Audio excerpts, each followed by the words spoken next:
Hello, I'm Mark Hammett, minister of the Weber Road Church of Christ in Corpus Christi, Texas, and I welcome you to this devotional and daily Bible reading. In just a few moments, we're going to be reading from Exodus chapter 14. Exodus 14.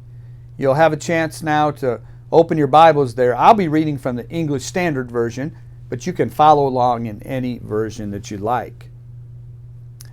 You know, illusions are very tricky. And they're so erroneous sometimes. They lead us astray, even at times.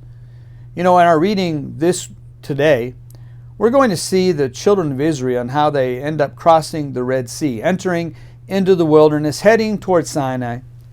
And millions are following Moses to a promise that was made to Abraham hundreds of years before. Now, they're leaving slavery behind. Yet, there are also challenges that lay ahead for these Israelites. The barriers are no longer going to be Pharaoh and his chariots, but the major barrier is going to be their unbelief. You know, illusions are powerful. Even in our Christian lives, illusions can imprison us at times in our life. They imprison us in such a way because we see them as being so powerful when those provisions that we're hanging on to begin to fail. Think about the children of Israel where they were. They had been in slavery. They had complained about that slavery consistently. And now they're set free by the hand of God. And it's amazing that in just a few chapters in the Old Testament, at one point their backs are against the Red Sea. They see the Egyptians coming for them, and they're terrified. I mean, how are they going to get out of this? Surely they're going to die. But then God provides a way out. He parts the sea, allows the people to cross on dry land. And when they're on the other side, God allows the wind to stop and the sea crashes in on Pharaoh's army. Remember, the people are watching all of this. And as a matter of fact, Moses begins to sing. Miriam begins to sing. There is rejoicing because of what God has done. But it isn't long when the illusions come in on them once again. They begin to lack provisions, and their minds are set on that lack of provision. And what do? They choose to rebel against God. It happened again and again and again, leaving for us illustrations that we must seek to always be obedient to God, no matter what the circumstance in our life. God gives us the scriptures for us to learn from, and hopefully we can do just that, and we can pass the test. Let's go ahead and go to Exodus chapter 14. We'll read a portion of this, and you can finish the chapter out on your own when we're done.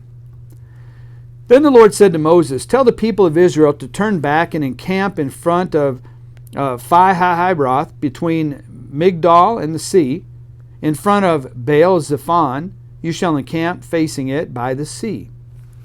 For Pharaoh will say of the people of Israel, they are wandering in the land, the wilderness has shut them in. And I will harden Pharaoh's heart, and he will pursue them, and I will get glory over Pharaoh and all his host. And the Egyptians shall know that I am the Lord." And they did so. When the king of Egypt was told the people had fled, the mind of Pharaoh and his servants was changed toward the people, and they said, "What is this we have done, that we have let Israel go from serving us," essentially being their slaves.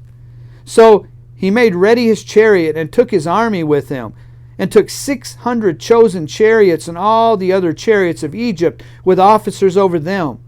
And the Lord hardened the heart of Pharaoh, king of Egypt, and he pursued the people of Israel while the people of Israel were going out defiantly. The Egyptians pursued them, all Pharaoh's horses and chariots, and his horsemen and his army. He overtook them and camped at the sea, at Pi-hahiroth, in front of Baal-zephon. When Pharaoh drew near, the people of Israel lifted up their eyes, and behold, the Egyptians were marching after them, and they feared greatly. And the people of Israel cried out to the Lord. They said to Moses, "Is it because there are no graves in Egypt that you have taken us away to die in the wilderness? What have you done to us in bringing us out of Egypt?" Is not this what we said to you in Egypt? Leave us alone, that we may serve the Egyptians? For it would have been better for us to serve the Egyptians than to die in the wilderness.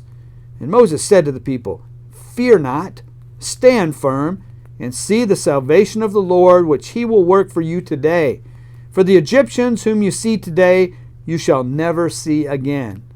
The Lord will fight for you, and you have only to be silent. The Lord said to Moses, Why do you cry to me? Tell the people of Israel to go forward. Lift up your staff and stretch out your hand over the sea and divide it, that the people of Israel may go through the sea on dry ground.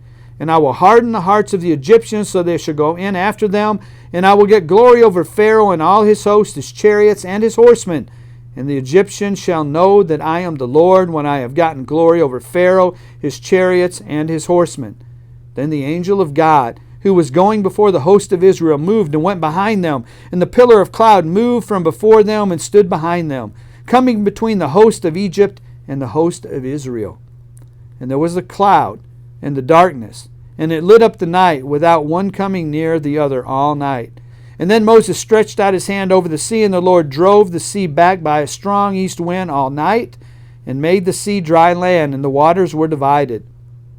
And the people of Israel went into the midst of the sea on dry ground, the waters being a wall to them on their right hand and on their left. And the Egyptians pursued and went in after them into the midst of the sea, all Pharaoh's horses, his chariots, and his horsemen. And in the morning watched the Lord in the pillar of fire, and the cloud looked down on the Egyptian forces and threw the Egyptian forces into a panic, clogging their chariot wheels so that they drove heavily. And the Egyptians said, Let us flee from before Israel, for the Lord fights for them against the Egyptians. And the Lord said to Moses, Stretch out your hand over the sea, that the water may come back upon the Egyptians, upon their chariots, and upon their horsemen. So Moses stretched out his hand over the sea, and the sea returned to its normal course when the morning appeared. And as the Egyptians fled into it, the Lord threw the Egyptians into the midst of the sea. And the waters returned and covered the chariots and the horsemen and all the host of Pharaoh that had followed them into the sea. Not one of them remained. But the people of Israel walked on dry ground through the sea, the waters being a wall to them on their right hand and on their left. And I'm going to quit there for a matter of time. I would encourage you to continue to read this story if you're not familiar with it, or be reminded of it if it's been some time that you've studied it. And may the Lord bless you richly as you seek to follow His will.